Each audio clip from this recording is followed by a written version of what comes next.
أعوذ بالله من الشيطان اللعين الرجيم. بسم الله الرحمن الرحيم. والحمد لله رب العالمين. الصلاة والسلام على أشرف الأنبياء والمرسلين سيدنا أبي القاسم محمد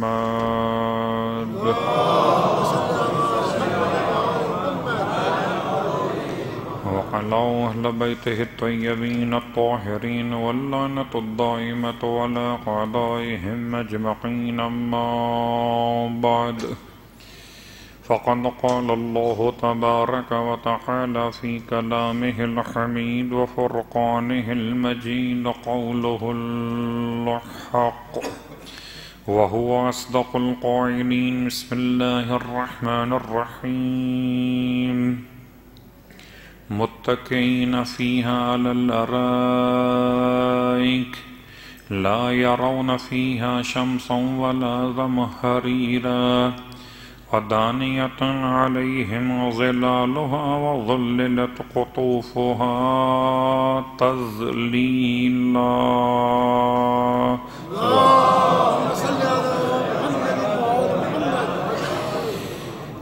تمام تعریفیں پروردگار علی ابن ابی طالب کے لیے اور تمام ہدیہ درود و سلام خانوادہ علی ابن ابی طالب کے لیے. صلی اللہ علیہ یا امیر المومنین. السلام علیک یا امین اللہ فی ارضہ وحجتہ علی عبادہ. اللہم لعن قتلۃ امیر المومنین علیہ السلام. الحمد لله الذي جعلنا من المتمسكين بالقرآن العظيم واجعلنا من المتمسكين بولاية علي بن أبي طالب عليه السلام.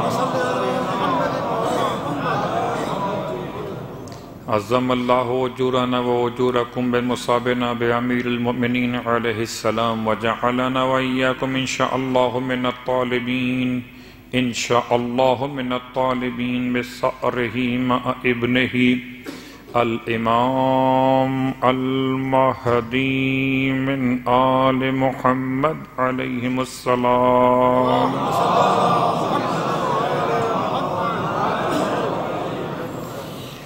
شکر پروردگار علی ابن ابی طالب کہ میرا اور آپ کا شمار محبان علی ابن ابی طالب علیہ السلام میں کیا جاتا ہے. خدا کا احسان ہے کہ محبان میں شمار کیا جاتا ہے. خدا کا بڑا احسان ہے کہ امام کے دشمنوں سے براعت کا حوصلہ بھی اس نے ہمیں عطا کیا ہے. کچھ ایسے ہیں جو محبین تو ہیں اپنے اعتبار سے، مگر امام کے اعداء سے مخالفت کی ہمت نہیں ہے.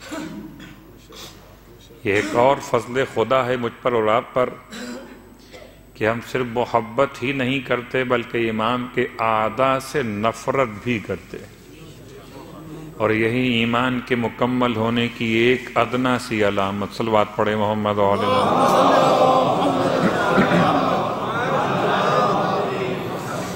مسلسل ہمارا عنوان سورہ مبارکہ حلقہ کے بارے میں، اور درمیان کی 3 مجالس مخصوص تھیں چونکہ مولا متقیان علی ابن ابی طالب علیہ السلام کے مخصوص شہادت کے ایام کے اعتبار سے. تو سورہ مبارکہ حلقہ کی کچھ آیات کی وضاحت ابھی باقی ہے، اور ایک انسان کو انسان کے روپ میں تلاش کرنے کا عمل اس سال لگتا یہ ہے کہ ابھی تو جاری و ساری ہے. انسان کی پہچان قرآن کے انداز میں، انسان کی پہچان مختلف مکاتب ہائے فکر کی تعریفات میں، یا انسان کی پہچان سیرت معصوم علیہم السلام میں. مجھے انسان تو بہت دکھائی دیے مگر جیسا انسان خدا نے بنایا ہے ویسے انسان بہت کم ملے. یعنی انسان نما تو بہت ملتے ہیں، انسان واقعی بہت کم ملتے ہیں. یہ بات پھر یاد دلا دوں کہ ہو سکتا ہے کہ میں 1 گھنٹے کے لیے انسان ہوں، ہو سکتا ہے اگلے 1 گھنٹے بعد میں انسان نہ رہوں. آزما لیجئے گا. جب کبھی غصہ غالب آ جائے پھر تلاش کیجئے کوئی بھیڑیا ہے کہ انسان ہے. جب کبھی شہوت غالب آ جائے پھر پہچانیے خنزیر ہے یا انسان ہے. بہت ڈرتے جملہ کہا میں نے مجبوراً ہے، کیونکہ کچھ صفات ایسی ہیں جو حیوانات سے مخصوص ہیں. وہ صفات اگر کسی انسان میں پائی جائیں تو میں اسے انسان کیسے کہوں؟ صرف ایسا نہیں کہ انسان پورے 24 گھنٹے کے لیے انسان ہو، کبھی ہو سکتا ہے انسان 24 گھنٹے کا انسان نہ ہو، 12 گھنٹے کا انسان ہو. اور ہو سکتا ہے ماہ رمضان ہے تو نماز فجر سے لے کر اور اذان مغرب تک کا انسان. صلوات پڑھے محمد و آل محمد.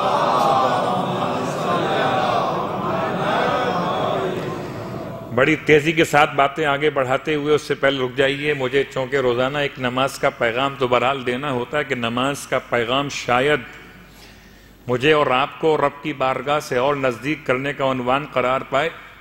اور بے شک نماز قبول ہوتی ہے. صاحبان ایمان کی پہچان یہ ہے نماز قبول ہونے کی کہ انسان نماز پڑھنے کے بعد خود اپنے آپ کا محاسبہ کرے. اگر نماز پڑھنے کے بعد جیسا نماز سے پہلے تھا ویسا ہی ہے تو پھر ٹھیک ہے، اٹھک بیٹھک تو ہو گئی ہے. عجیب لوگ ہیں جو کہتے ہیں نماز کے معاملات میں کہ نماز پڑھ گئے کربلا والے تو ماتم کر گئے امام سجاد. پھر آپ کس لیے صلوات پڑھے محمد و آل محمد؟ ایسی بات ہے. اگر نماز کی بنیاد پہ کہتے ہو تو بھائی ماتم بھی تو امام سجاد کے علاوہ کوئی کر سکا آج تک؟ جسم سے خون بہانا تو آسان ہے، آنکھوں سے خون بہانا آسان نہیں ہے. مجھے تو ایسے ماتم دار ملے کہ ماتم کر رہے ہیں عاشور کے دن شام غریبہ میں، ماتم ختم ہوا باہر ایسے مسکراتے ہوئے گئے جیسے میلے اور نمائش کے لیے آئے تھے. لا حول ولا قوت. اپنا میرا باپ مر جائے تو مجھے کسی کی بات اچھی نہیں لگتی. کوئی اس وقت مذاق بھی کرے تو میں اس کو روک دیتا ہوں، بلکہ مذاق کرنے والا خود خیال کرتا ہے کہ اس سے کیا مذاق کروں، اس کا باپ مر گیا ہے. خیر میری اور آپ کی ذمہ داریاں اور انسان کی تلاش میں ہم یہاں تک پہنچے. مگر نماز کا بیان پہلے، اور جو آج کی نماز کا بیان وہ نماز وصیت ہے. یہ نماز وصیت اسی نام سے سرکار ختم یہ مرتبہ صلی اللہ علیہ وآلہ وسلم نے تعلیم دی. گھبرائیے نہیں، وصیت وہ نہیں ہے کہ جو مرنے سے پہلے کی جاتی. حالانکہ ہمارے یہاں یہ بات سمجھ میں ایسی آ گئی شاید، کیونکہ اور بات سمجھ میں آئے نہ. جیسے مثال دیتا ہوں میں آپ کو، ایک بہت مشہور محاورہ ہو گیا. مجھے یاد ہے ہمارے شہر میں کراچی میں ایک الزام لگایا گیا کہ وادی حسین قبرستان کی انتظامیہ نے قبریں کھود کر پہلے سے رکھی ہوئی ہیں، اور جب قبریں کھود دی جائیں تو قبریں مردہ مانگتی ہیں. بہت سنیے غور سے. جہالت کی کوئی دلیل نہیں ہوتی، اور انسان اگر صاحب علم ہو جائے تو اس کے لیے پہچان اس کا عمل بھی ہوتا ہے.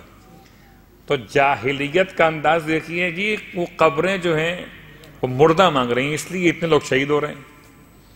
تو ان کی خدمت میں وہاں بھی عرض کیا تھا، میں یہ جملہ اس لیے یہاں بھی کہتا ہوں، کبھی ایسی بات اگر کہیں سنائی بھی دے تو آپ علی والے ہیں، سنی سنائی باتوں پر توجہ مت کیجیے. آپ کو اللہ نے 2 کان دیے ہیں، ایک سننے کے لیے اور ایک ایسی باتوں کو یہاں سے نکالنے کے لیے. دلیل کیا ہے؟ اگر واقعاً قبر کھودے جانے کے بعد مردہ طلب کر رہی ہوتی تو مولائے متقیان کی قبر تو حضرت نوح علیہ السلام نے کھودی تھی. اب مجھے بتائیں یہ بات کیسے منطبق؟ صلوات پڑھے محمد و آل محمد.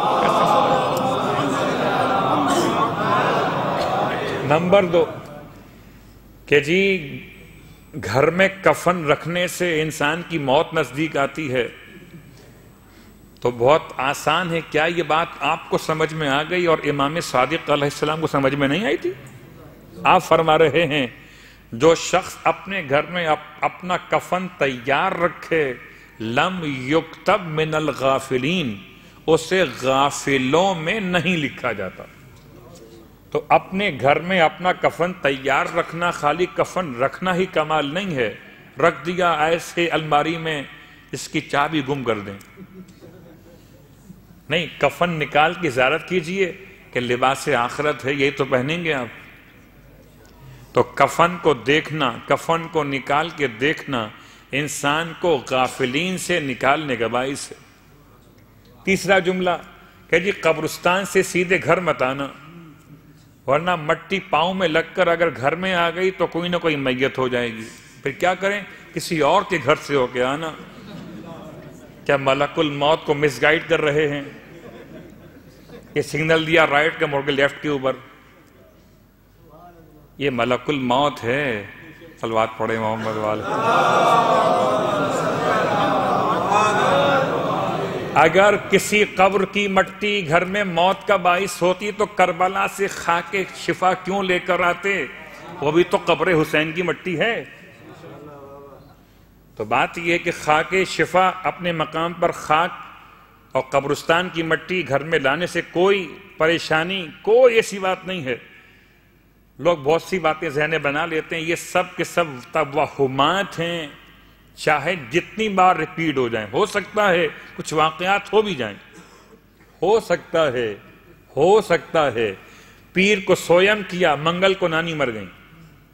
ہو سکتا ہے بدھ کو سویم کیا، جمعرات کو نانا مر گئے. تو اس کے بعد سے میں نے اپنے خاندان میں اعلان کر دیا کہ آج سے پیر کو بدھ کو سویم نہیں ہوگا. کیوں کہ ہوتا ہے کوئی مر جاتا ہے. تو ولو ایسے واقعات ایک نہیں 10 مرتبہ ہو جائیں تب بھی توہمات رہیں گے، ان کا تعقلات سے کوئی تعلق نہیں ہے. صاحبان ایمان کے لیے باتیں کہاں سے کہاں پہنچ گئی. بات وصیت کی ہو رہی تھی. وصیت موت سے پہلے ہی نہیں ہوتی. وصیت تو ہر رات میں انسان کو کر کے سونا چاہیے. ہو سکتا ہے صبح خود اٹھیں یا اٹھائے جائیں. خود اٹھیں گے تو ٹھیک ہے ماشاءاللہ اور سبحان اللہ، اور اٹھائے گئے تو انا للہ و انا الیہ راجعون. تو وصیت تو ہو جائے کم از کم. کس کا پیسہ کہاں رکھا ہوا ہے، کس کو لینا ہے، کس کو دینا ہے، اور کتنے واجبات باقی، کم از کم آج تک کا حساب تو لکھیے بیٹھ کر. تو وصیت، ایک وصیت لکھنے والی، ایک نماز وصیت نماز پڑھنے والی. آپ نے ارشاد فرمایا اگر کوئی انسان مغرب اور عشاء کے درمیان 2 رکعت نماز پڑھے، نیت کیا ہے؟ نماز وصیت بدل آتا ہوں 2 رکعت سنت قربتاً الی اللہ. سنت اس لیے کہ یہ اللہ کے رسول کے فرمان سے نماز بیان کی گئی. 2 رکعت نماز وصیت بدل آتا ہوں سنت قربتاً الی اللہ. اس کا وقت کیا ہے؟ وہی بالکل نماز غفیلہ والا وقت ہے. نماز غفیلہ یعنی مغرب اور عشاء کے درمیان جو نمازیں پڑھی جاتی ہیں ان میں ایک نماز غفیلہ. غفیلہ کیوں؟ وقت غفلت 2 ہیں دن میں. ایک وہ والا وقت غفلت ہے کہ جو صبح کی نماز کے بعد سے لے کر اور سورج کے نکلنے تک کا وقت، وہ وقت غفلت ہے. اس میں انسان کو نیند بڑی اچھی آتی ہے. ایک وقت غفلت یہ والا ہے. نماز مغرب اور عشاء کے درمیان ایسے وقت میں انسان کو سونے سے پرہیز کرنا چاہیے. مغرب عشاء کے درمیان. اور اس غفلت سے اپنے آپ کو نکالنے کے لیے 2 رکعت نماز پڑھ لے. اس کا نام نماز غفیلہ ہے. اب مراجع اسلام کہتے ہیں اگر انسان نماز مغرب کے نافلہ، جو 4 رکعت نماز مغرب کے نافلہ ہیں جو نماز مغرب واجب پڑھنے کے بعد پڑھے جاتے ہیں، ان میں سے 2 رکعت نماز نافلہ کو حساب کر لے نماز غفیلہ میں، تو یہ اس کے نافلہ بھی ہو گئے اور نماز غفیلہ بھی ہو گئی. اب یہ تو بات تھی مراجع اسلام کی. نماز وصیت کیا ہے؟ یہ 2 رکعت نماز کب پڑھنی ہے؟ نماز غفیلہ کے بعد. رکعت اول میں الحمد کے بعد 13 مرتبہ سورہ زلزال. رکعت دوم میں الحمد کے بعد 15 مرتبہ سورہ توحید. 2 رکعت نماز. 13 مرتبہ سورہ زلزال اول میں اور ثانی میں، الحمد کے بعد 15 مرتبہ سورہ اخلاص توحید. نماز تمام کر اور پھر اللہ کا رسول کا فرمان سن لیں. تو کہ لوگ پوچھتے مولانا اس سے کیا ہونے والا ہے؟ وصیت کی نماز میں ہوگا کیا ملے گا اس سے؟ تو ٹھیک ہے، سوال اپنے مقام میں معتبر ہے کہ میرے ہاتھ میں یہ نوٹ ہے، کرنسی نوٹ، فرض کر لیتا ہوں، ہے نہیں، فرض کر لیتا ہوں، اس کی ویلیو کیا ہے؟ جب تک یہ معلوم نہ ہو تب تک میں اسے استعمال کیسے کروں گا؟ اس کی ویلیو کیا ہے؟ یہ 20 روپے کا نوٹ ہے یا 200 کا نوٹ ہے؟ معلوم نہیں ہے۔ تو نماز وصیت کی اہمیت یہ ہے کہ آپ ارشاد فرماتے ہیں کہ جو شخص اس پر مواظبت کرے، اس کو ہمیشہ پڑھتا رہے، تو خدا اسے اجر میں وہ کچھ عطا کرتا ہے جس سے سوائے خدا کے کوئی شمار نہیں کر سکتا۔ کبھی کبھی ایسا ہوتا ہے کہ ثواب میں الفاظ آتے ہیں کہ اتنے حج کا ثواب ہے، اتنے عمرے کا ثواب ہے، اتنی مرتبہ یہ پڑھیے تو قرآن کی تلاوت کا ثواب ہے، اور کبھی کبھی ثواب کی لمٹ جہاں ختم ہو جاتی ہے تو جو خدا شمار کر سکتا ہے بس اتنا ثواب اس نماز۔ صلوات پڑھے محمد و آل محمد۔ تو یہ تو بات ہوگی نماز کی، اور چونکہ اب بہت قریب ہے فطرے کے مسائل میں اور سوالات بہت سارے فطرے کے آنے لگے ہیں، تو صرف آج فطرے کی حد تک ایک مسئلہ جو آج جمعے میں بیان بھی ہوا مسجد زہرا کے اندر، اسی کو میں تھوڑا سا آگے بڑھا دیتا ہوں۔ ماہ مبارکہ رمضان میں فطرے کی نیت سے انسان رقم کو نکال سکتا ہے، اجازت ہے، اگر نکال لے گا ماہ رمضان میں تو فطرہ ادا ہو جائے گا۔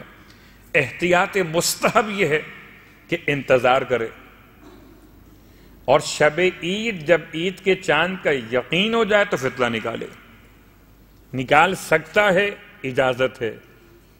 احتیاط مستحب، احتیاط واجب نہیں، احتیاط مستحب کیا ہے کہ انتظار کرے کہ شب عید جب ہو جائے تو فطرہ نکالے۔ تو ایک تو مسئلہ فطرے کا یہ والا۔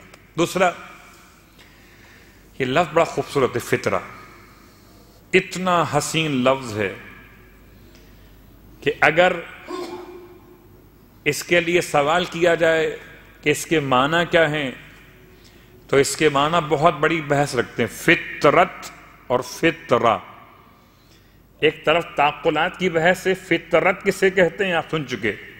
فطرت ہے وہ جذبہ جو انسان میں تربیت اور تلقین اور مربی کے بغیر خدا نے ودیت فرما دیا، اسے فطرت کہتے ہیں۔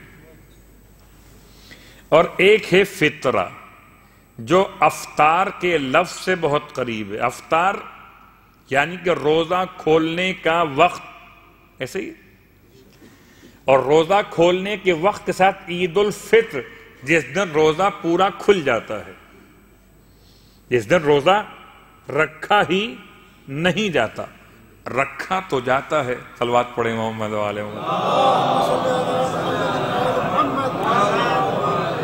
مگر روزہ نہیں ہوتا۔ افطار اس دن بھی ہے، افطار عید کے دن بھی ہے، مگر روزہ نہیں ہے۔ تو لازم نہیں کہ روزہ ہو تو افطار ہو۔ کچھ خیر محبت کی باتیں کر دوں آپ سے، اور اب ہر مرتبہ منع کروں اچھا نہیں لگتا۔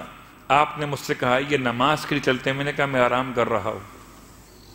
آپ نے مجھ سے کہا یہ قرآن پڑھ لیتے ہیں، میں نے کہا آنکھوں میں درد ہو رہا ہے۔ آپ نے کہا یہ اچھا افطار کا سامان آ گیا، یہ کھا تو لیجیے۔ میں نے کہا بار بار منع کرتے کرتے شرم آتی ہے، اچھا آپ اصرار کرتے تو کھا لیتا ہوں۔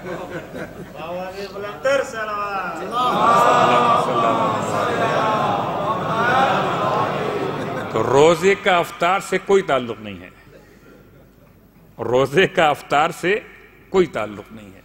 افطار سال بھر ہوتا ہے، اور روزہ سال میں مخصوص ماہ رمضان یا اس کے علاوہ مستحب ایام میں۔ تو اب آئیے یہاں تک بات کو روک کر ہم چلیں مکتب عقل سے، مکتب عشق سے پھر اپنے رابطے کو واپس منسلک کرتے، اور پھر وہ ایک خاص کیفیت میں آپ کو لے کر آتے کہ مکتب عشق والے یہ بات کہتے ہیں کہ انسان اپنی خودی کو ختم کر دے، تہذیب نفس کرے۔ اور تہذیب نفس کیسے کرے؟ بہت باریک سی لائن ہے۔ مکتب عشق میں اور مکتب اہل بیت میں کتنا فرق ہے، ایک بہت چھوٹی سی باریک لائن ہے۔ مکتب عشق والے کہتے ہیں انسان اپنی خودی کو مار دے۔ خودی میں دو چیزیں ہیں، ایک خودی کا دوست ہے، ایک خودی کا دشمن ہے۔ ایسے تیر چلاؤ کہ خودی کے دشمن کو مارنا ہو، دشمن ہی مرے، خودی کا دوست کہیں نہ مر جائے۔ اب یہ تو میں نے بالکل خالص بات ثقیل والی کر دی کہ انسان کے اندر ایک خودی کی کیفیت ہے، اس کا ایک دوست ہے، ایک دشمن ہے۔ فَأَلْهَمَهَا فُجُورَهَا وَتَقْوَاهَا، مارنا کسے ہے؟ فجور کو، کہیں تقوی ہی نہ مر جائے۔ مارنا کسے ہے؟ نفس کی شرارت کو، کہیں نفس کی فطرت ہی نہ مر جائے۔ مارنا کسے ہے؟ اس طاقت کو جو انسان کو خدا سے دور کرنا چاہتی ہے، کہیں ایسا نہ ہو کہ وہ طاقت بھی ختم نہ ہو جائے کہ جو انسان کو خدا سے قریب کرنے والی ہو۔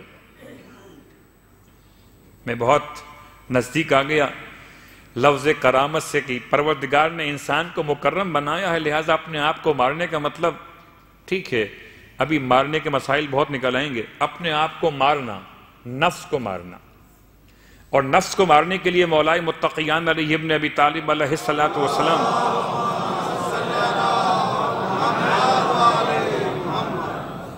میں نفس کو مار دو، امام فرماتے ہیں نفس کی قیمت پہچانو۔ دو باتیں الگ الگ، نفس کو مار دو یہ الگ ہے، نفس کی قیمت پہچانو۔ امام فرماتے ہیں تمہارے نفس کی قیمت بہت زیادہ ہے۔ کامیاب وہ انسان جو اپنے نفس کی قیمت پہچان لے۔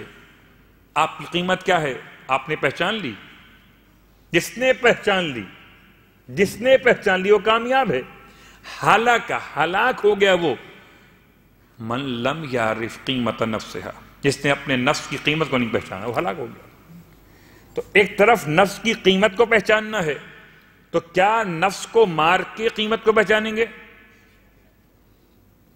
بہت غور کیجیے گا، یہ میں اس کو آسان کرتا ہوں۔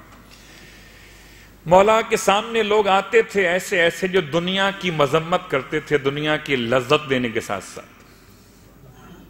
میں وہاں چلوں یا دنیا کی چھوٹی سی تعریف میں سرکار ختم یہ مرتبہ صلی اللہ علیہ وآلہ وسلم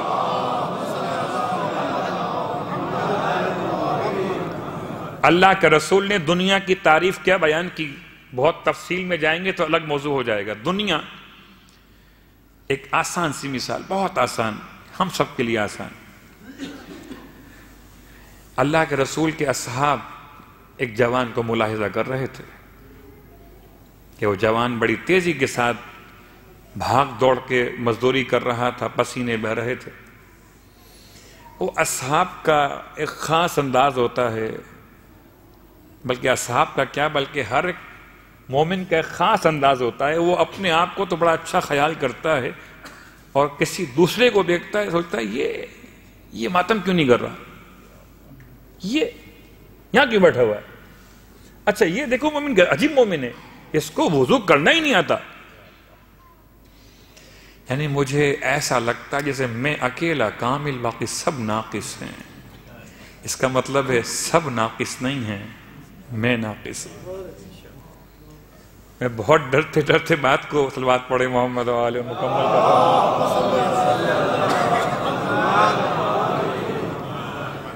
سب کو دیکھ رہا ہوں۔ تو وہ اصحاب رسول اس کو جوان کو دیکھتے کہتے ہیں کاش یہ ہماری طرح نمازیں پڑھ رہا ہوتا، کہاں لگا ہوا ہے پسینہ بہت دنیا کے لیے، اتنی محنت کر رہا ہے، بھاگ دوڑ کر رہا ہے دنیا کے لیے۔ اچھا ہوتا یہ وہاں کے بجائے یہاں آتا، ہمارے ساتھ بیٹھتا، محفل ذکر میں بیٹھتا۔ اللہ کے رسول نے یہ جملہ سن لیا، اور اللہ کے رسول جب سن لیتے تھے تو آپ پر واجب تھا کہ اصلاح فرمائیں۔ اس لیے اگر آپ خاموش رہیں گے تو آپ کی خاموشی خود حجت قرار پائے گی۔ اس لیے آپ نے اپنے اصحاب کے الفاظ سن کے ارشاد فرمایا تم نے یہ فیصلہ کیسے کر لیا کہ وہ دنیا میں مصروف ہے، اعمال دنیا تو کر رہا ہے، آیا حب دنیا بھی ہے کہ نہیں ہے؟ تم نے کیسے اس کو فیصلہ کر لیا؟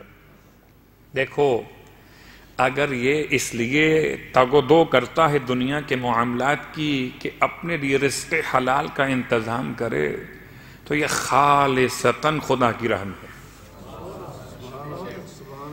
اے جاب پر جانے والو، اے اپنے کاروبار کے لیے صبح اٹھ کر کوشش کرنے والو، یہ خود عمل اگر اپنے رزق حلال کے لیے ہو تو خدا کا راستہ ہے، دنیا کا نہیں۔ صلوات پڑھے محمد و آل محمد۔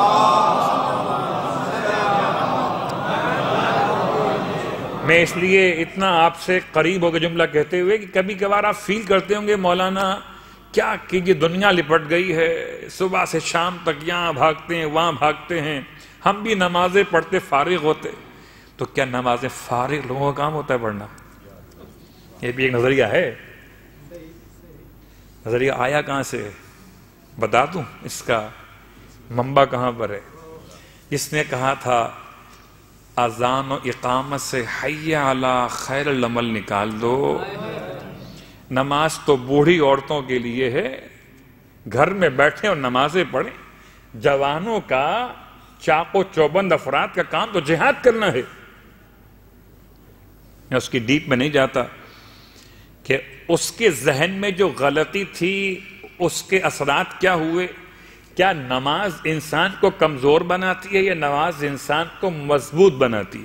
لیکن ہم بات کر رہے ہیں بھی ایسی نماز کی جہاں میں سوچتا ہوں کہ مولانا اتنی نمازیں بیان کر رہے ہیں آپ، یہ نماز پڑھیے وہ نماز پڑھیے، میں جاب کروں کہ نماز پڑھوں؟ تو جو جاب کر رہے ہیں وہ یاد رکھیں ان کے پاس روزگار کی تلاش کے لیے ذمہ داری ہے، رزق حلال تلاش کرنے کی، وہ خود حبیب اللہ ہیں۔ الکاسب حبیب اللہ، راہ خدا میں کسب حلال کرنے والا اللہ کا دوست ہے۔ اور مجھ جیسا کہ جو کام چھوڑ کر نماز کو پکڑ لے اور اپنا رزق کسی اور کے ذمہ ڈال دے، وہ اللہ کا دوست نہیں ہے۔ اللہ اکبر، بہت غور کیجئے گا۔ شریعت نے اس لیے نماز جو واجب کی وہ بھی ایسے انداز سے واجب کی۔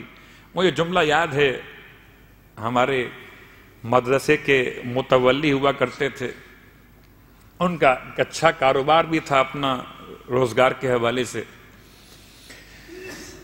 تو کہتے تھے یہ کیا مسئلہ ہے کہ صبح صبح اٹھایا پروردگار نے 2 رکعت نماز کے لیے، اور جب 12:30 1 بجے پھر 8 رکعت نماز، اس کو چینج کر لیتے ہیں، 8 رکعت صبح پڑھ لیتے ہیں، فارغ ہوتے ہیں نا، اور 2 رکعت صبح والی دوپہر میں پڑھ لیتے ہیں، کام بہت ہوتا ہے۔ صلوات پڑھیں محمد و آل محمد۔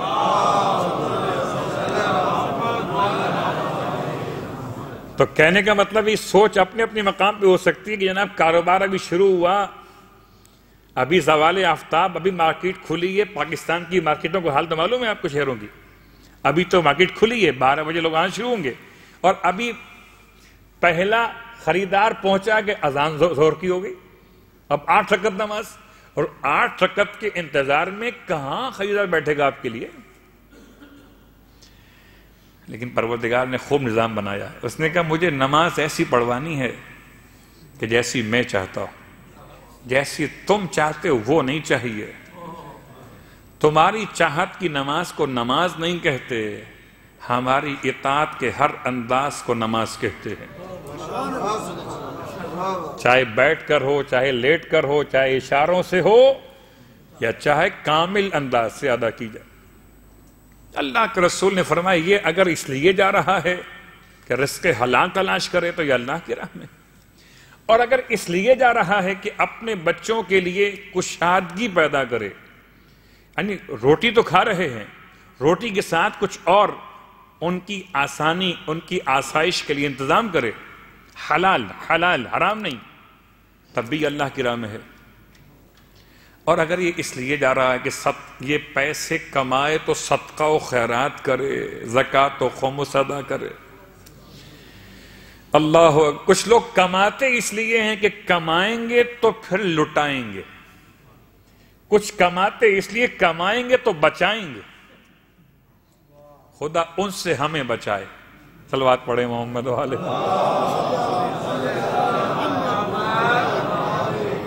کبھی کبھار ڈر لگتا ہے جملہ بولنے کے بعد کہ کہیں ایسا نہ ہو کہ جملہ کسی اور عنوان میں چلا جائے.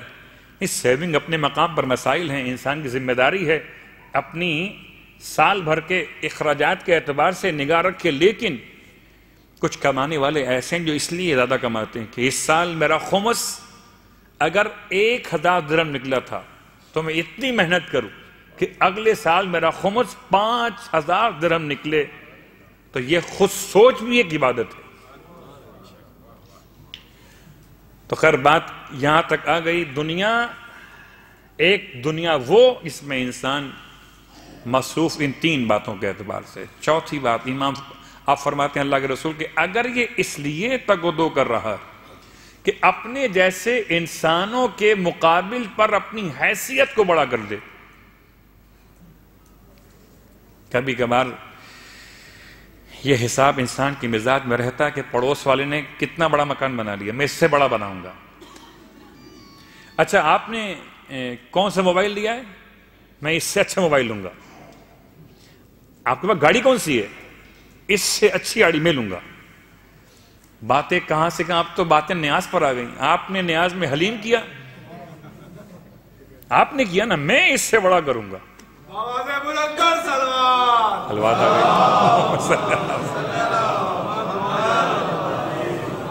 یہ مقابلہ آرائی دنیا کی باتوں سے ہوتے ہوتے اب اللہ اور رسول کی باتوں میں آ گئی.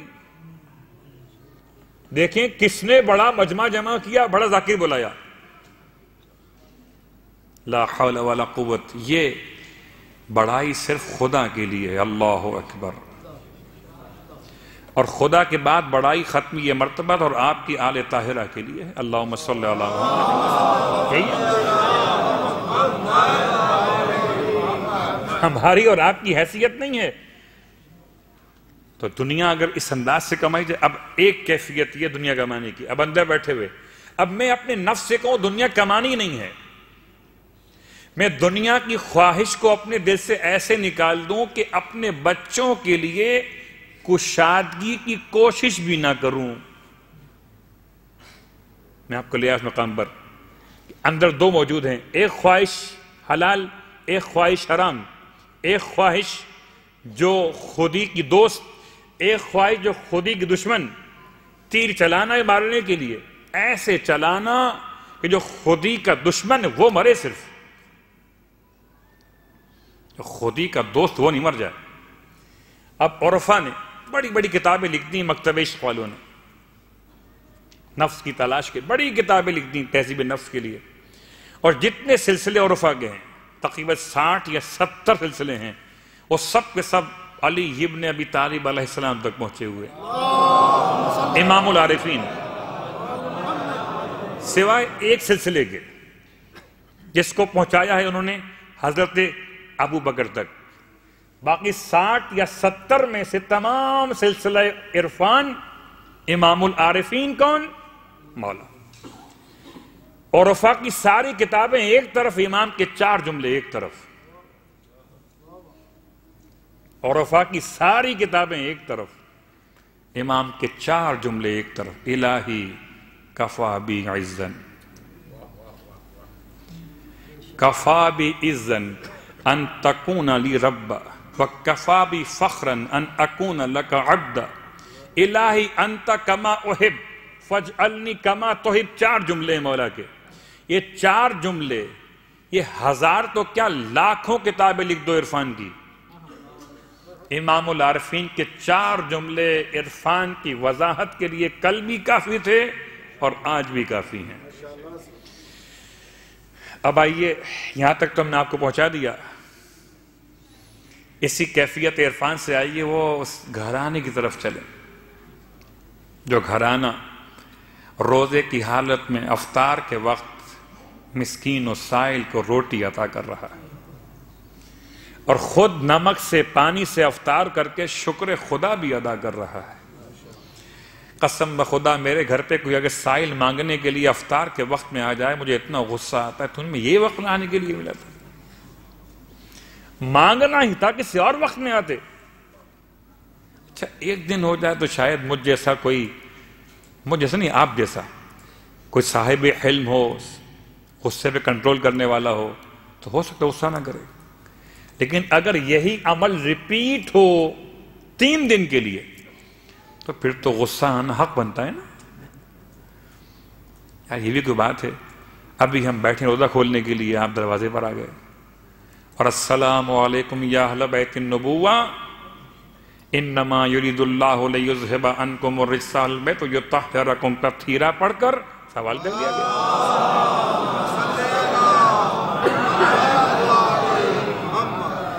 اور یہ عطا کرنے والے کیسے کہ ان کی پیشانی پر کوئی بل نہیں ہے.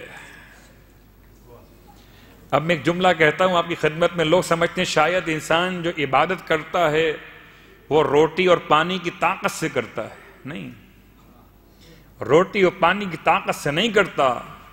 اگر روٹی اور پانی کی طاقت سے کرتا ہوتا تو ہر روٹی کھانے والا برابر کا صاحب طاقت ہوتا. جبکہ جتنے بیٹھے ہیں روزہ کھول کے مجھے یقین ہے ہم سب کی طاقت مختلف ہے. ایسے ہی ہے. آدھا گھنٹے کی مجلس کے بعد دیکھا میں نے کسی نے اپنے ذرا سے انداز کو تبدیل کیا، بیٹھے بیٹھے تھک گئے، اور کسی نے 1 گھنٹے تک ایسے ہی بیٹھ کے باتوں کو میں سن لی. یہ کیا مطلب ہے؟ روٹی تو آپ نے کھائی ہے نا؟ سب نے کھائی ہے.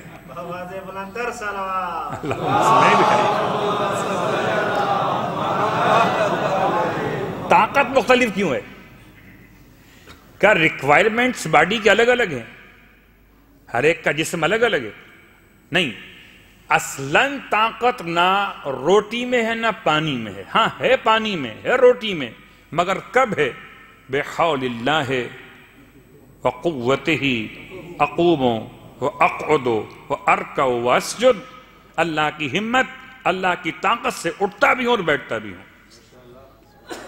اس لیے کہتے ہیں کہ کھانا کھانے سے پہلے بھی اللہ کا نام لو، کہ روٹی میں طاقت نہیں، اللہ کے نام میں طاقت ہے. اور روٹی کھا کر بھی اللہ کا نام لو، کہ روٹی کو ہضم کرنے والی طاقت بھی اللہ کی ہے. ورنہ تمہارے بس میں نہیں ہے کہ ایک لقمہ بھی ایسے ہضم کر لو کہ اس کے فاضل الگ ہو جائیں، فضولیات الگ ہو جائیں. خیر، بات اہل بیت اطہار کی اور سورہ مبارکہ حل عطا میں ہم اس مقام پر پہنچے ہوئے تھے جہاں پر نہ جزا چاہتے ہیں نہ شکریہ چاہتے ہیں. اِنَّا نَخَافُ مِن رَبِّنَا يَوْمًا عَبُوسًا قَمْطَرِيرًا. بے شک یہ کہتے ہیں کہ ہم اپنے پروردگار سے خوف رکھتے ہیں. اِنَّا نَخَافُ مِن رَبِّنَا یومن عبوسن قمطریرا. اس دن کے بارے میں جو دن عبوس، بڑا وسیع دن ہوگا، بہت مشکل دن ہوگا. قمطریرا، جس کی شدت سے چہرے بگڑ جائیں گے. پورے سورہ دہر میں روز قیامت کے اب تک کے مسائل میں 4 باتیں آئی ہیں. کتنی باتیں؟ 4 باتیں. ان میں سے پہلی بات جو 2 گزر چکی ہیں وہ کیا ہے؟ وَيَخَافُونَ يَوْمًا كَانَ شَرُّهُ مُسْتَطِيرًا. اس دن کا شر ایسا ہوگا تو چاروں طرف پھیلا ہوا ہوگا. یخافون اِنَّا نَخَافُ مِن رَبِّنَا یَوْمًا عَبُوسًا قَمْطَرِيرًا. دن کتنا بڑا ہوگا یہ ایک موضوع ہے. دن کیسا ہوگا؟ کبھی دن بہت بڑا ہو، موسم اچھا ہو تو بڑا دن بھی بوجھ نہیں لگتا، اور کبھی دن چھوٹا بہت سخت ہو تو چھوٹا دن بھی کٹتے نہیں کٹتا، اور کبھی ایسا ہو کہ دن بھی بڑا ہو اور موسم بھی خراب ہو تو پھر تو آپ اف کہہ کر ہی خاموش ہو جاتے. اف یہ گرمی. تو اب یہاں پہ الفاظ کیا ہیں کہ ایسی شدید گرمی ہے اس دن کہ چہرے بگڑے ہوئے ہیں. چہرے بگڑتے کیسے؟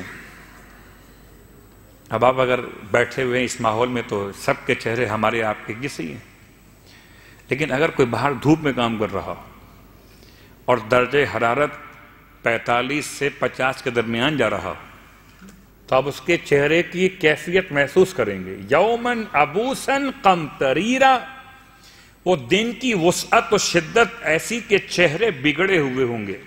ہم خدا کے نام پر اس لیے کھلاتے ہیں کہ اگر کسی اور کے نام پر کھلائیں تو قیامت کے اس دن سے کون بچائے گا؟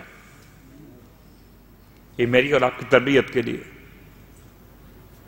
کس لیے نیک کام کرتے ہیں؟ اس لیے نیک کام کرتے ہیں کہ قیامت میں خدا کے نام پر جس نے نیک کام کیا ہوگا اسے خدا بچائے گا، اور جس نے کسی خدا کے علاوہ کسی اور کے لیے کیا ہو سارا کے سارا ثواب ایک سبحان اللہ پہ نکل جائے گا. پوری مجلس پڑھی، آپ نے واہ واہ کر دی، میں خوش ہو گیا، ثواب کہاں گیا؟ اور اگر اللہ کے لیے پڑھی تھی، مولا کے لیے پڑھی تھی، تو چاہے کوئی راضی ہو کہ نہ ہو، اگر خدا راضی، اگر حسین کا رب راضی، تو جگ راضی ہو کہ نہ ہو. اس کا مطلب یہ ہرگز نہیں کہ جگ کو ناراض کر دیجئے. بھائیوں سے لڑ کے آئیے، بہن کا حق مار کے آئیے، بیٹوں سے، بیوی سے، گھر والوں سے، ماں باپ سے، سب سے لڑ کے آ کے بیٹھی مسجد میں اور کہ میں اللہ کو راضی کر رہا ہوں. یہ مراد نہیں ہے. اس کا جو حق ہے وہ ادا کرنے کے بعد، اب ہو سکتا ہے کوئی حق لے کر بھی آپ سے راضی نہ ہو. صلوات پڑھے محمد والے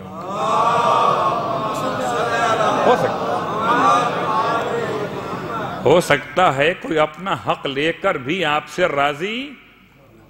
اگر حق لینے کے بعد بھی کوئی آپ سے راضی نہیں ہے تو پھر آپ مطمئن ہو جائیے. آپ نے حق اس کو دے دیا تو رب تو راضی ہو گیا. اب وہ راضی ہو کہ نہ ہو. ارے بندے تو خدا سے راضی نہیں، آپ سے راضی کہاں ہوں گے؟ نہ سردی پہ راضی ہیں، نہ گرمی پہ راضی ہیں. ہر موسم پہ شکایت ہے. بیٹا ہو جائے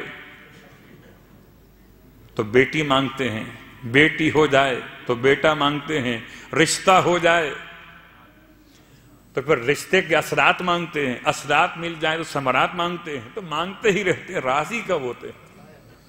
حالانکہ راضی ہو جانا انسان کے لیے بہت بڑا مرتبہ ہے. رضن بقضا ہی، یہ کل رات پوچھوں گا میں آپ سے اس جملے کا مطلب کیا ہے. آج چھوڑ دیتا ہوں، قضا کی رات تو کل ہے. صلوات پڑھے محمد والے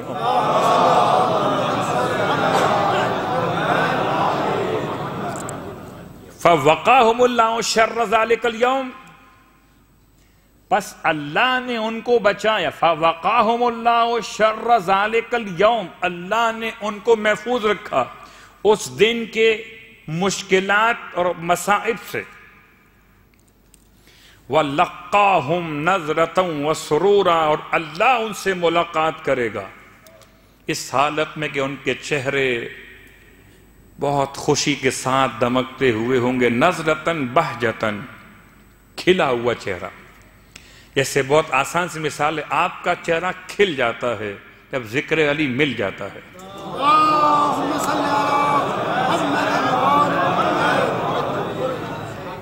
بھئی دو ہی چیزیں کھلتی ہیں، یا پھول کھلتے ہیں جب ولایت کی ہوا چلتی ہے بہار کے نام سے، یا مومن کے دل کھلتے ہیں جب ذکر علی سنتے ہیں محبت کے ساتھ. تو دل کھلنے کی بات ہے، چہرہ کھل جاتا ہے. آپ اچھا بہت سے ہیں جن کا چہرہ کھلے گا نہیں، تو قیامت میں کیا کھلے گا پھر؟ قیامت میں خدا ملاقات کرے گا. لقاہم، ان سے ملاقات کرے گا. نظرتاً، بہجت کے ساتھ، وسرورا، اور حالت سرور. سرور کسے کہتے ہیں؟ سرور میں اس طرف جاؤں تو بات اور ہو جائے گی. سرور کی کیفیت میں آ جانا. ایک ہے سرور آسان لفظوں میں، کبھی کبھی موسیقی کی آواز میں ایک سرور ہوتا ہے، کبھی کبھی کچھ کھائیں تو اس میں کچھ خاص سرور ہوتا ہے. نہیں، یہ وہ سرور نہیں ہے، یہ خدا کی ملاقات کا سرور ہے. ایسا سرور ہے جیسے آپ جب روزہ کھولتے ہیں تو آپ کو ملتا ہے.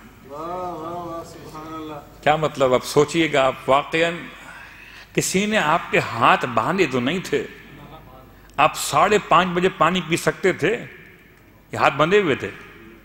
کیا تھے؟ کھلے تھے کہ بندھے تھے؟ کھلے ہوئے تھے. پھر پانی پیا کیوں نہیں؟ 5:30 بجے شدید پیاس لگ رہی تھی، پانی کیوں نہیں پیا؟ اور جب یہ 7:30 بجے پیا تو خوشی کیوں ہوئی؟ حالانکہ 7:30 بجے کے بعد رات بھر پیجئے، وہ بات نہیں ہے۔ آپ خود بتائیے کہ وہ وہی بات برابر ہوتی ہے؟ جو 7:30 بجے یعنی جو اول وقت افطار میں نماز مغربین کے بعد جب آپ نے پہلی خوراک یا پہلا جو پانی کا ایک گھونٹ لیا، جو اس کا مزہ ہے اور رات بھر نہیں ملتا۔ حتیٰ کہ میں کہوں کہ سحری کے وقت میں بھی جو کھائیں گے اس کا مزہ بھی اتنا نہیں ہے۔ اس لیے کہ سرکار ختم یہ مرتبہ صلی اللہ علیہ وآلہ وسلم لِلصَّائِمِ فرحتان، روزے دار کے لیے 2 فرحتیں ہیں۔ فرحتن عند الافطار، ایک فرحت افطار کے وقت میں، اور فرحتن عند لقاء اللہ، ایک اللہ سے ملاقات کے وقت میں۔ اللہ اکبر۔ وَلَقَّاهُمْ نَظْرَةً وَسُرُورًا، بس کمال یہ ہے ہم روزہ رکھ کے افطار کریں اور پھر ہمیں فرحت محسوس ہو۔ آل محمد افطار کریں، روٹی کھلائیں، فرحت محسوس کریں۔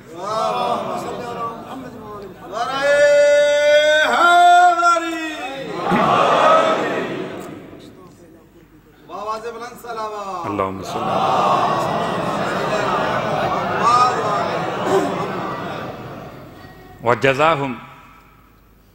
وجزاہم بما صبروا، 2 باتیں ہو گئیں۔ پہلی بات وقاہم اللہ شر ذالک الیوم، ان کا کہنا یہ تھا کہ ہم خوف کرتے ہیں اللہ سے اس دن کے بارے میں، تو اللہ نے خوف کا جواب دیا، فوقاہم اللہ شر ذالک الیوم، اس دن کے مشکلات و مصائب سے اللہ ان کو بچائے گا۔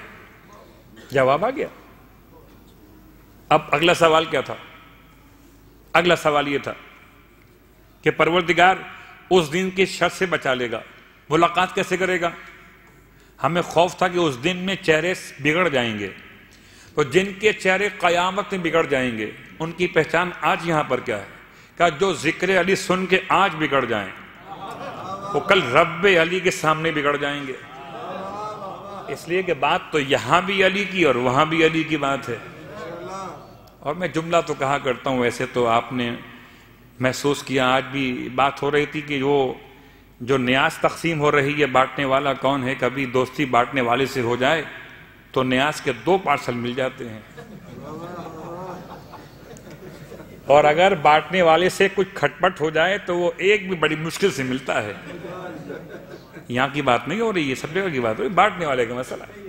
اللہ کے رسول نے جنت علی کے ہاتھ میں رکھ دی۔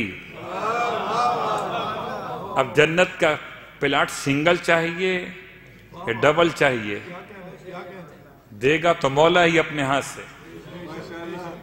میں کہتا ہوں مولا جنت نہیں ہے، اصل میں آپ کے ہاتھ کے عطیے کو جنت کہتے ہیں۔ جس سے میرا مولا علی عطا کر دے بھلا وہ جنت سے کم ہوگا؟ اور جو مولا کی بارگاہ سے نہ ملے، سب کچھ مل جائے مگر جنت نہیں ہے۔ جنت تو وہی ہے جو علی علیہ السلام عطا فرمائے۔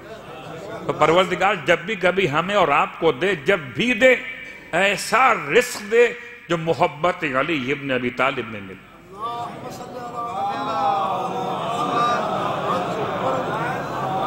وَجَزَاهُمْ بِمَا صَبَرُوا، ان کی اب جزا کیا ہے؟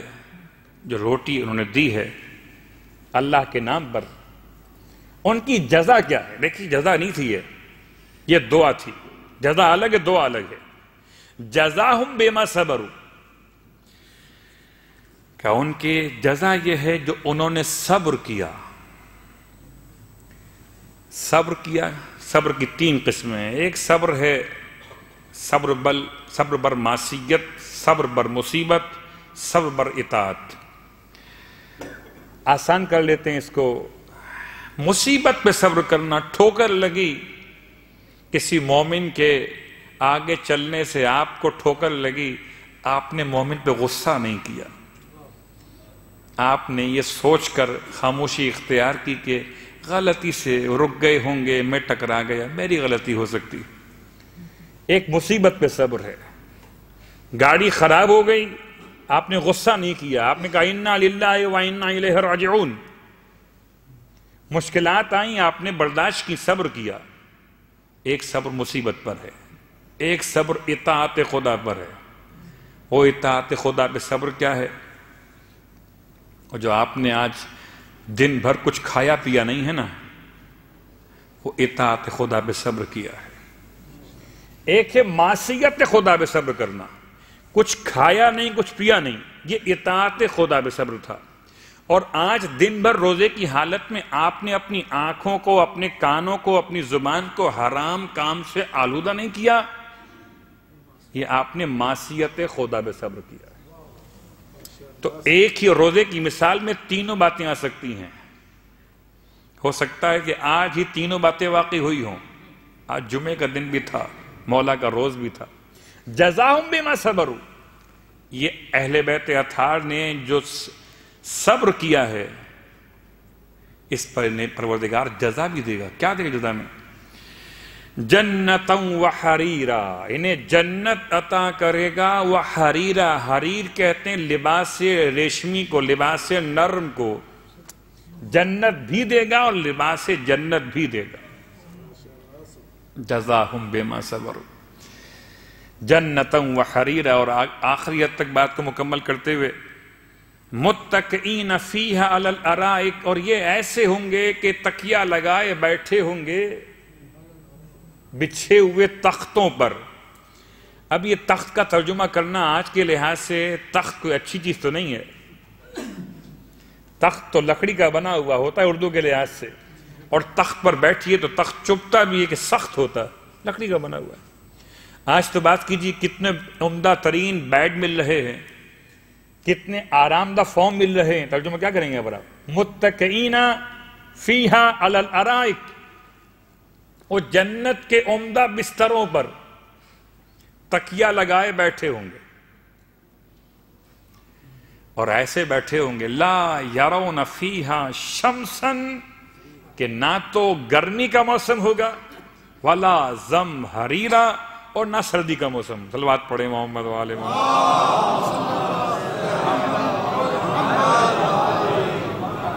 کیا ایسا موسم بھی کوئی ہوتا ہے؟ نہ سردی ہو نہ گرمی ہو. آپ نے تو جواب دیا بہار کا موسم ہوتا ہے. تو بہار کے موسم میں بھی تو دن میں دھوپ تو نکلتی ہے، اور اگر شام میں ٹھنڈ ہو جائے تو پھر ذرا سا بدن خبر کرتا ہے کہ کچھ اور لینا چاہیے. مگر جنت کا موسم کیسا ہے؟ نہ شمس ہے، سورج تو ہے ہی نہیں، نہ سورج ہے، نہ زمہریرا، نہ سردی جو انسان کے بدن کو کسی لباس کی طرف متوجہ کرے. ایسا موسم ہے کہ جیسی طبیعت چاہتی ہے انسان کے لیے کہ نہ تو گرمی سے پسینے آئیں نہ سردی سے کپ کپی آئے. یا نار کونی بردن و سلامن علی ابراہیم. اگر حضرت ابراہیم نار نمرود میں جنت کا مزہ لے سکتے تو یہ مالکان جنت ہیں، یہ وارثان جنت ہیں. یہ جنت کا مزہ صاحبان ایمان کو جہاں چاہیں وہاں دے سکتے. صلوات پڑھیں محمد و آل محمد.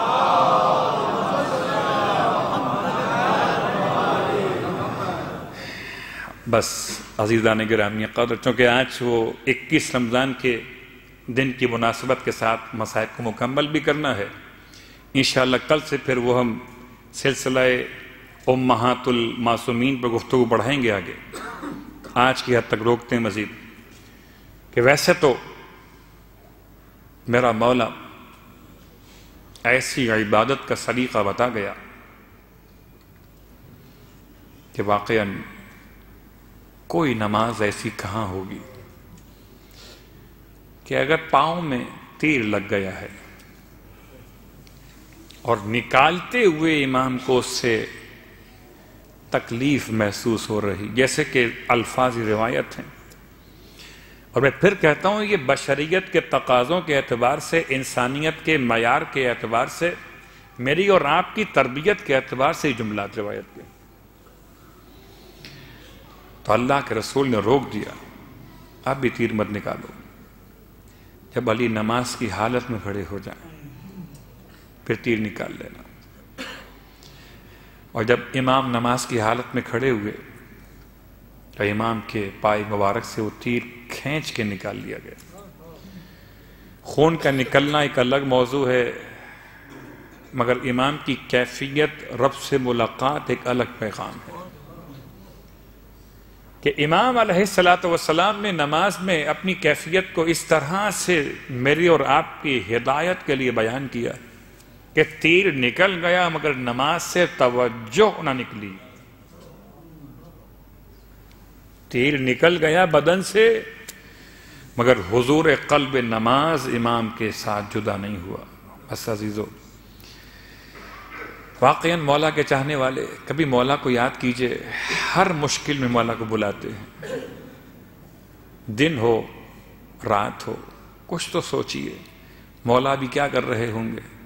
آپ نے پکارا یا علی مدد، یا علی ادرکنی۔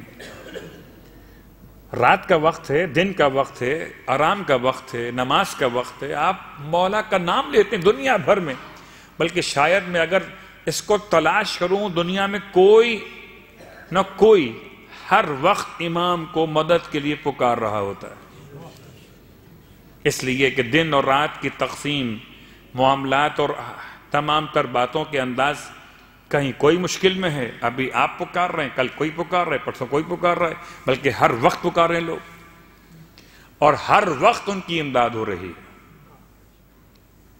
یعنی یہ بھی نہیں سوچتے مولا کہاں سے آئیں گے، مولا تو وہاں پر ہیں، یہاں کیسے آئیں گے۔ کتنا یقین ہے اس میرے مولا پر کہ جو ہر پکارنے والے کی پکار پر چلا آتا ہے۔ شاید اسی لیے 4 سال کی بچی نے حمید ابن مسلم سے نجف کا راستہ پوچھا تھا۔ کب پوچھا تھا؟ جبکہ حمید ابن مسلم 4 سال کی یتیم بچی سکینہ کے دامن کی آگ بجھانے کے لیے آگے بڑھ رہا تھا۔ جب بچی نے شیخ کو اپنی جانب آتے ہوئے دیکھا، بچی اکیلی ہے،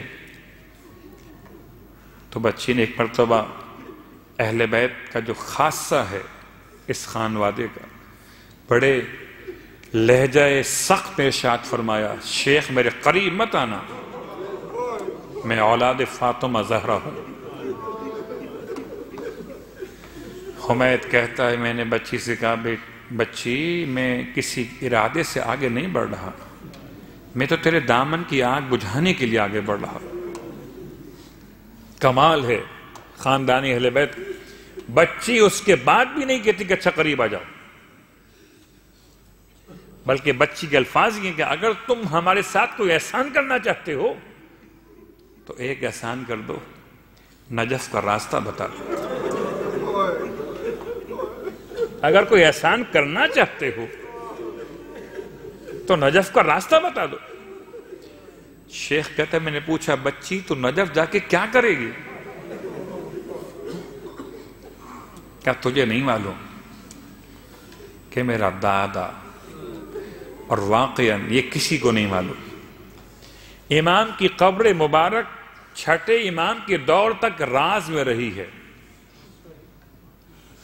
تو کربلا کے واقعات کے موقع پر ایک خبر ہے کہ کہیں دفن کیا گیا ہے پشت کوفہ پر مولا کو، لیکن اصل قبر کا نہیں معلوم۔ تو بچی کہتی ہے حمید سے، احسان کرتا ہے مجھ پر، ایک احسان کر دے، مجھے نجف کا راستہ بتا دے۔ کہا نجف جا کر تو کیا کرے گی؟ کہا تجھے نہیں معلوم، میرا دادا نجف میں رہتا ہے۔ دادا سے فریاد کروں گے، دادا بھرا گھر لٹ گیا، دادا میرا بابا مارا گیا، دادا ہمارے خیمے جل گئے۔ شاید بچی نے پکارا تھا اسی لیے شام غریبہ ختم نہیں ہونے پائی ہے کہ تمام بچوں کو جلی ہوئی قنات کے قریب جمع کیا جناب زینب کبریٰ اور ام کلثوم نے، اور بی بی جناب زینب کبریٰ ٹوٹا ہوا نیزہ اٹھا کر پہرے پہ کھڑی ہو گئی۔ اندھیرے کا وقت ہے، شام ہو چکی ہے، واہ غربتا، کبھی جہاں پہرے پر عباس ہوا کرتے تھے، علی اکبر ہوا کرتے تھے، آج عباس کی دکھیاری بہن ٹوٹا ہوا نیزہ ہاتھ میں لیے کہ دور سے گھوڑے سوار کو آتے ہوئے دیکھا، تو چہرے پہ نقاب ڈالے ہوئے گھوڑا دوڑاتا ہوا چلا آتا۔ شہزادی نے آواز دی، آنے والے رک جا، خدا کے لیے آگے مت بڑھنا، ہمارے پاس کچھ نہیں بچا، کیا لوٹنے کے لیے آتا۔ جب اس فریاد پر بھی آنے والے نے کوئی توجہ نہ کی اور آگے بڑھتا چلا آیا، تو پھر شہزادی نے آواز دی، آنے والے یتیم بچے ابھی ابھی سوئے، یہ روتے روتے ابھی خاموش ہوئے ہیں، اگر لوٹنا ہی چاہتا ہے دن کے وقت میں آنا بھی چلا جائے۔ اتنا سخت ترین جملہ سن کر بھی وہ نہ رکا اور آگے بڑھا۔ اب جناب زینب کبریٰ کو جلال آ گیا، آگے بڑھی، آگے بڑھ کر بی بی نے گھوڑے کے لگام پر ہاتھ ڈال دیا، گھوڑے کو روک لیا، روک کے فرمایا، تجھے علی کی بیٹی منع کرتی ہے، رکتا کیوں نہیں؟ میری آواز سنتا کیوں نہیں؟ میں تجھ سے فریاد کر رہی ہوں، یتیم سوئے کیوں چلا آتا ہے؟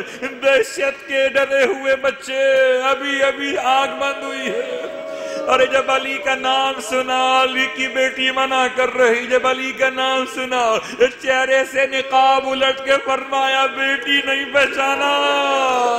ارے کوئی غیر نہیں، تیرا بابا آ گیا، جا جا کر بیٹھ جا، حفاظت کے لیے بابا آ گیا۔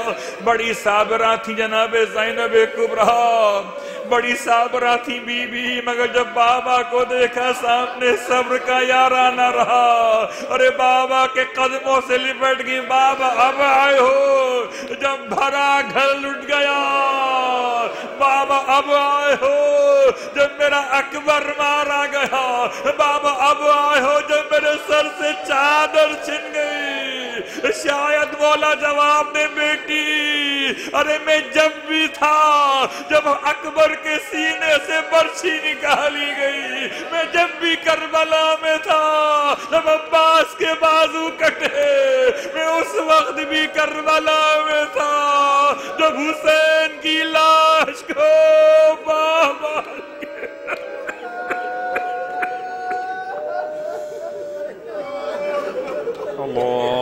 لعنت اللہ علی القوم الظالمین وسیعلم الذین ظلموا ای منقلب ینقلبون۔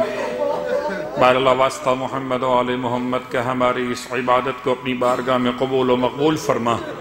بار اللہ واسطہ محمد و آل محمد کا پروردگار، مولا متقیان کا واسطہ مرنے سے پہلے کربلا معلیٰ کی زیارت نصیب فرما، مرنے کے بعد کربلا والوں کی شفاعت نصیب فرما، جنت میں کربلا والوں کے قدموں میں غلاموں کو جگہ نصیب فرما، امام زمانہ علیہ السلام کے ظہور میں تعجیل فرما، اور ہم سب کو امام علیہ السلام کی ادنا ترین خدمت گزاروں میں شامل فرما۔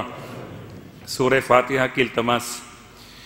آج کی ہفتہ جناب ہادی مراشی اور الطاف بھائی کی طرف سے تھی، ان کے مرحومین کے لیے مرحوم جعفر علی سلیمان، مرحوم شیرین بائی، ولی محمد، مرحوم ابراہیم اسماعیل، ختیجہ اسماعیل، حیدر علی جعفر علی، محمد حسین جعفر علی، منور سلطان جعفر علی، تمام مرحومین، سیدہ سعیدہ بانو بنت بدر عالم نقوی، سید ہادی حسین کاظمی، حسن عباس، اور تمام تر صاحبان ایمان کے جو مرحومین ہیں ان کو یاد فرماتے ہوئے دنیا بھر میں جو بھی مولا کی محبت میں شہید کر دیے تمام کے لیے ارشاد فرما لیجیے۔ بسم اللہ۔